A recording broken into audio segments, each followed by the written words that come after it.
Halo sedulur semua, terima kasih buat yang sudah mengikuti kisah part 1 tentang Ratu Jawa yang terasing di Manado. Saya tertarik mengangkat kisah ini kembali dan merangkumnya dalam part 2. Mari disimak. Dalam pusaran sejarah yang penuh kemegahan dan intrik, ada satu nama yang sering tenggelam di balik bayang-bayang para raja, Kanjeng Ratu Sekar Kedaton. Permasyuri utama dari Sultan Hamengkubuwono kelima ini bukan hanya simbol sebagai seorang ratu dan kedudukan, tapi juga potret dari seorang perempuan tangguh yang berdiri sendiri di antara konflik, harapan, dan luka yang tidak terlihat oleh dunia. Beliau dilahirkan sebagai putri ketiga dari 8 bersaudara dari seorang bangsawan yang disegani di lingkungan Keraton Yogyakarta, Bendoro Pangeran Haryo Suryaningalogo, yang juga adalah saudara seayah dari Pangeran Diponegoro. Sekar Kedaton tumbuh dalam lingkungan yang kental dengan etika istana, kedisiplinan, dan tekanan darah biru. Dan di usianya yang belum genap matang, ia dipilih menjadi permasyuri Sultan Hamengkubuwono kelima. Hubungan mereka bukan sekedar politik. Di balik tirai-tirai batik dan lorong-lorong bangsal, ada ikatan batin yang kuat, cinta yang tumbuh diam-diam dalam suasana formal yang lambat laun menjadi pusat dari harapan masa depan dinasti. Namun takdir berkata lain. Ketika kehidupan istana mulai tenang, ketika sang permasyuri mengandung anak pertamanya, Sultan wafat tiba-tiba mendadak,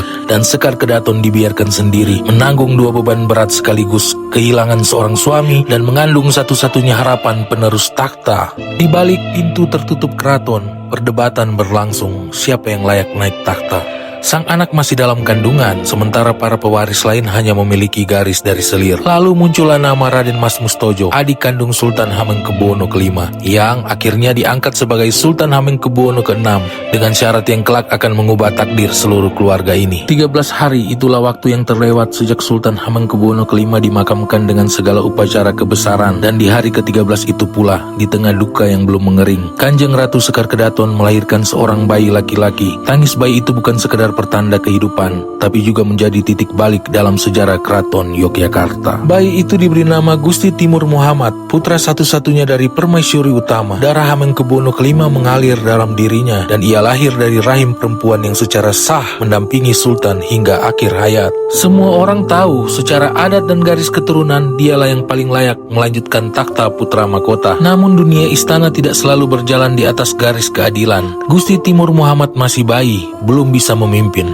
dan roda kekuasaan tidak bisa menunggu seorang anak tumbuh dewasa. Maka keluarga besar keraton berkumpul. Mereka membuat sebuah kesepakatan politik penting. Adik kandung Sultan Hamengkubuwono kelima, yakni Raden Mas Mustojo, akan dinobatkan menjadi Sultan Hamengkubuwono keenam. Namun ada syarat yang diikrarkan di dalam istana. Apabila kelak Gusti Timur Muhammad telah dewasa dan Sultan Hamengkubuwono keenam wafat atau berhalangan tetap, maka takhta kesultanan harus dikembalikan kepadanya. Syarat itu disetujui, dicatat dalam hati, disaksikan oleh para bangsawan yang hadir di ruang perundingan. Tapi sejarah akan menunjukkan tidak semua janji sanggup ditepati. Napak tilas Kanjeng Ratu Sekar Kedaton, lanjut part 3.